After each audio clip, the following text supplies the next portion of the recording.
Welcome back future medicos. நான் கடந்த வீடியோல Karpaga Vinayaga medical college may become a deemed university அப்படின்னு சொல்லிட்டு எக்ஸ்பிளைன் பண்ணியிருந்தேன். அந்த வீடியோக்கு வந்த சில கமெண்ட்ஸ், செயின்ட் பீட்டர்ஸ் மெடிக்கல் காலேஜும் இந்த வருஷம் is going to become a deemed university அப்படின்னு சொல்லிட்டு எக்ஸ்பிளைன் பண்ணியிருந்தாங்க.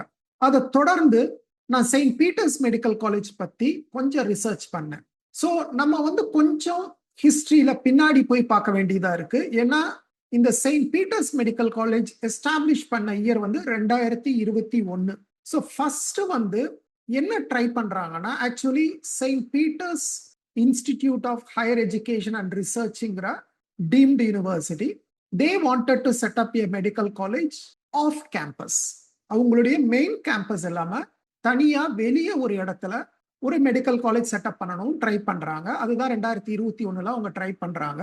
பட் ஆனா UGC has certain guidelines that states ஒரு ஆஃப் கேம்பஸ் செட் பண்ணணும்னா அந்த டீம்டு யூனிவர்சிட்டி மினிமம் நாக்ல ஏ கிரேட் இருக்கணும். நாக்ங்கிறது அக்ரிடிடேஷன் கமிட்டி. அந்த நாக்கோட இன்ஸ்பெக்ஷன்ல ஏ கிரேடுன்ற ரேட்டிங் கிடைச்சா மட்டும்தான் அவங்க ஆஃப் கேம்பஸ் செட் பண்ண முடியும். பட் அன்பார்ச்சுனேட்லி இந்த செயின்ட் பீட்டர்ஸ் டீம்டு யூனிவர்சிட்டி அவங்க 2021 ட்ரை பண்ணும்போது அவங்களுடைய நாக் கிரேடிங் கிரேட் பில இருந்திருக்கு. ஸோ கிரேட் பில இருந்ததுனால அவங்களுக்கு ஆஃப் கேம்பஸ் காலேஜ் செட் பண்றதுக்கு பர்மிஷன் கொடுக்கல. ஸோ அதனால அவங்க என்ன பண்றாங்க, இமிடியேட்டா they wanted to open the medical college. So they get affiliated to Tamil Nadu doctor MGR medical university. MGR medical யூனிவர்சிட்டியோட அஃபிலியேட் ஆகிட்டு 2021 காலேஜை ஸ்டார்ட் பண்றாங்க. ஆனா இந்த யூனிவர்சிட்டிக்கு 2023 இந்த நாக்கோட ரேட்டிங் ஏ ரேட்டிங்கா கிடைக்குது. பி ரேட்டிங்ல இருந்து அப்கிரேட் ஆகி அவங்களுக்கு ஏ ரேட்டிங் கிடைக்குது. ஸோ இப்போ அவங்க என்ன பண்றாங்க, ஓகே எங்களுக்கு தான் ஏ ரேட்டிங் கிடைச்சிருச்சுல, so we want to apply for setting up the off campus centre அப்படின்னு சொல்லிட்டு they wanted to try to apply to UGC again. ஆனா யூஜிசில என்ன ரெக்குயர்மெண்ட் இருக்குன்னா, you also have to get a NOC, no objection certificate from the affiliating university. இப்போ யார் affiliating university? Tamil Nadu doctor MGR medical யூனிவர்சிட்டியோட தான் இவங்க அஃபிலியேட் ஆயிருக்காங்க. ஸோ அந்த யூனிவர்சிட்டியில ஒரு NOC வாங்கி சப்மிட் பண்ணாதான் UGC will consider the off campus application. So இங்கே தான் பிரச்சனை வருது. இவங்க டாக்டர் எம்ஜிஆர் யூனிவர்சிட்டிக்கு அப்ளை பண்றாங்க. ஆனா எம்ஜிஆர் யூனிவர்சிட்டி 2023 டிசம்பர்ல அந்த NOC கொடுக்க மாட்டேன் அப்படின்னு சொல்லிட்டு ரிஜெக்ட் பண்ணிடுறாங்க. ஸோ சப்சிக்வெண்டா இந்த ரிஜெக்ஷன் ஆன உடனே இவங்க கோர்ட்டுக்கு போறாங்க. இந்த கோர்ட்ல ஒரு சர்டன் டிஸ்கஷன் ஆகியிருக்கு. அந்த கோர்ட் கேஸ் அவங்களுக்கு காமிக்கிறேன். ஏன்னா அதுல சம் இன்ட்ரெஸ்டிங் டிஸ்கஷன்ஸ் இருக்கு. அது இந்த காலேஜுக்கு மட்டும் இல்ல, மற்ற காலேஜஸ்க்கும் will be interested to know. So let me show you the discussion. So இதுதான் அந்த பர்டிகுலர் கேஸோட ஜட்ஜ்மெண்ட் காப்பி. இதுல பாத்தீங்கன்னா ஃபர்ஸ்ட் சொல்லியிருக்காங்க, அதாவது நான் இப்ப சொன்னா இல்லையா 2021 ஸ்டார்ட் பண்ணது, பி கிரேடு வந்தது, அதெல்லாம் இருக்கு. அதுக்கு பிறகு ஏ கிரேடு வருது. ஏ கிரேடு வந்தோம்னா அவங்க என்ன பண்றாங்க, they wanted to have a off campus for 4 colleges. அதாவது Saint Peter's medical college, Saint Peter's nursing college, Saint Peter's pharmacy college and Saint Peter's allied health sciences college. இந்த 4 காலேஜும் சேர்த்து ஒரு சென்டரா செட் பண்ணணும் அப்படின்னு ட்ரை பண்றாங்க.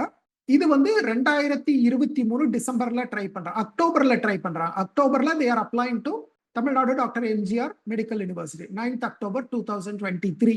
இதுக்கு எம்ஜிஆர் யூனிவர்சிட்டி எப்ப ரிப்ளை கொடுக்குறாங்கன்னா 8th December 2023, ஒரு 2 மாசம் கழிச்சு ரிப்ளை கொடுக்குறாங்க. என்ன கொடுத்துருக்காங்கன்னு பாருங்க. It's a very interesting point. இந்த பாயிண்ட் தான் நான் லாஸ்ட் வீடியோல கற்பக விநாயகாவிலையும் பேசியிருந்தேன். ஸோ என்ன அவங்க எம்ஜிஆர் யூனிவர்சிட்டியில சொல்லியிருக்காங்கன்னா, if the medical colleges running various courses affiliated to Tamil Nadu Dr. MGR Medical University become deemed to be universities, all the seats in such colleges will be filled by the institutions themselves, and the underprivileged, rural and poor students of Tamil Nadu shall lose the opportunity of getting the medical education at reasonable cost, and medical knowledge for the deserving students will be unattainable at a reasonable prescribed fees. Secondly, the state government school students who benefit by the 7.5% reservation will also stand to lose their quota of seats in these colleges. This will become a big blow to a large segment of the common population. So என்ன சொல்றாங்க, நீங்க இப்ப வந்து MGR யூனிவர்சிட்டியோட affiliate ஆயிருக்கீங்க.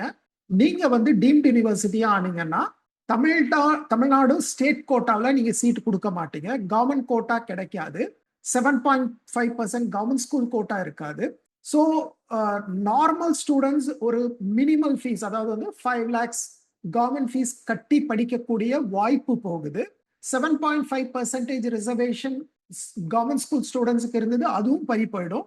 இனிமேட்டு நீங்க வந்து ரொம்ப எக்ஸ்பென்சிவா தான் சீட்டை வைப்பீங்க. Under privilege rural students, poor students அவங்களால படிக்க முடியாது. நிறைய பணம் இருக்கிறவங்க மட்டும்தான் டீம்டு யூனிவர்சிட்டியில சேர முடியும். இதை வந்து ஒரு பாயிண்டா எம்ஜிஆர் யூனிவர்சிட்டியில சொல்றாங்க. அடுத்து, affiliated colleges of Tamil Nadu Dr. MGR Medical University have the privilege and opportunity to get the common guidance, academic directions and common examinations. இது வந்து they are trying to say, right, நீங்க டீம்டு யூனிவர்சிட்டியா போறதை விட எங்க காலேஜோட இருந்தீங்கன்னா நிறைய guidance கிடைக்கும், நிறைய எக்ஸ்பர்ட்ஸ் இருக்காங்க, ஸ்டூடெண்ட்ஸ் பெனிஃபிட் ஆவாங்க. அந்த மாதிரி வந்து ஒரு கவர்மெண்ட் மெடிக்கல் யூனிவர்சிட்டியோட அஃபிலியேட் ஆகிறதோட அட்வான்டேஜஸ் பத்தி செகண்ட் பாயிண்ட் சொல்லியிருக்காங்க. அதுவும் இல்லாம கவர்மெண்டோட பாலிசியை பேஸ் பண்ணி we are not interested to give a NOC. But இதுல என்ன சிக்கல்னாக்க, எம்ஜிஆர் யூனிவர்சிட்டி இதை கொடுக்கறதுல கொஞ்சம் டிலே பண்ணிட்டாங்க. So according to the act அல்லது என்னன்னு தெரியல எனக்கு, யூஜிசி ஆக்டா என்னன்னு தெரியல, அதுல வந்து ஸ்பெசிஃபிக்கா என்ன சொல்லியிருக்காங்கன்னா, ஒரு NOC அப்ளிகேஷன் வந்து within 60 days the university should reply. ஒருவேளை 60 நாளைக்குள்ள நீங்க ரிப்ளை பண்ணலன்னா இட் இஸ் அசியூம்ட் தட் உங்களுக்கு அப்ஜெக்ஷன் இல்லை. நீங்க 2 மாசத்துல நோ அப்ஜெக்ஷன் கொடுங்க, இல்லைன்னா we will assume that there is no objection. நீங்க பாட்டுக்கு வச்சுக்கிட்டு 2 வருஷத்துக்கு வச்சுக்கிட்டு இருக்க முடியாது. ஸோ உங்களுக்கு டைம் 60 days தான். 9th October இந்த அப்ளிகேஷன் வருது, NOC application. So last date என்ன, 60 நாள்னா 8th December. So MGR university எப்ப ரிப்ளை கொடுக்குறாங்க, 8th December கொடுக்குறாங்க. பட் ஆனா இதுல என்ன சிக்கல்னா, காலேஜ் என்ன சொல்றாங்கன்னா, ஆமா sir letter date 8th December தான் இருக்கு, ஆனா நீங்க என்னைக்கு டிஸ்பேட்ச் பண்ணிருக்கீங்க, நீங்க லெட்டர் டிஸ்பேட்ச் பண்ணது 14th December தான் டிஸ்பேட்ச் பண்ணிருக்கீங்க, எங்களுக்கு கையில கிடைச்சது 15th December. சோ நீங்க 8ஆம் தேதி லெட்டர் டைப் பண்ணல அல்லது லெட்டர் ப்ரிப்பேர் பண்ணல, நீங்க உங்களுக்கு தெரியும் 8ஆம் தேதிக்குள்ள லெட்டர் கொடுக்கலன்னா இட் பிகம்ஸ் இன்வாலிட்.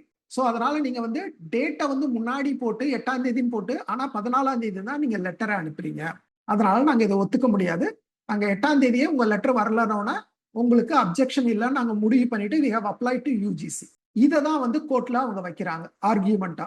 60 நாளைக்குள்ள அவங்க கொடுத்துருக்கணும், கொடுக்கல sir, so we take it as no objection.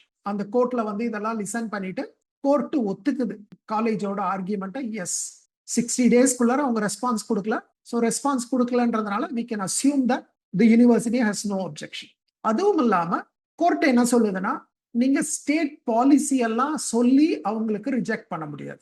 Right, state பாலிசின்னு இவங்க சொல்றது அநேகமா they are referring to like, நான் வந்து சப்சிடைஸ் ஃபீஸ் கொடுக்குறேன், 7.5% ரிசர்வேஷன் கொடுக்குறேன், இந்த காலேஜ் வந்து டீம்டு யூனிவர்சிட்டி ஆயிடுச்சுன்னா எங்களோட இதெல்லாம் பாதிக்கப்படுது, அதெல்லாம் சொல்லி வந்து நீங்க ரிஜெக்ட் பண்ண முடியாது அப்படின்ற மாதிரியும் ஒரு டிஸ்கஷன் பண்ணியிருக்காங்க. ஸோ இந்த மாதிரி டிஸ்கஷன்லாம் பண்ணிட்டு, ஒன்று த மெயின் ப்ராப்ளம் வந்து delay in giving the NOC. So delay இருந்ததுனால it is assume that there is no objection. Okay, even though on paper MGR university NOC கொடுக்க முடியாதுன்னு சொன்னாலும் லேட்டா கொடுத்ததுனால it is assumed that there is no objection. So இதை base பண்ணி court என்ன சொல்றாங்கன்னா, no we cannot accept this, UGC should give the off campus setup பண்றதுக்கான பர்மிஷன் கொடுத்துருங்க அப்படின்னு சொல்றாங்க. So this has happened in 2025.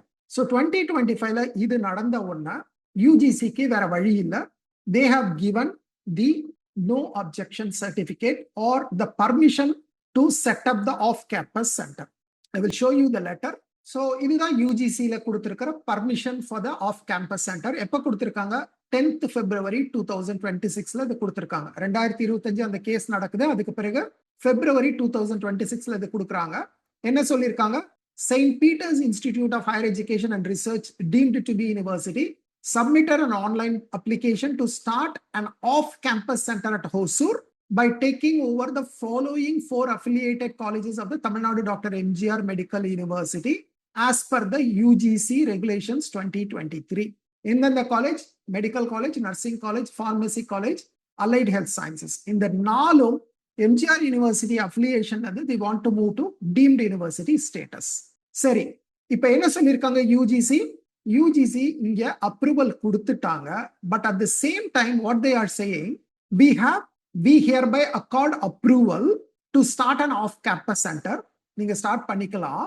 ஆனா this notification is subject to the final outcome of the court case filed by the Tamil Nadu Dr. MGR Medical University versus St. Peter's Institute of Higher Education in the Honorable High Court of Delhi.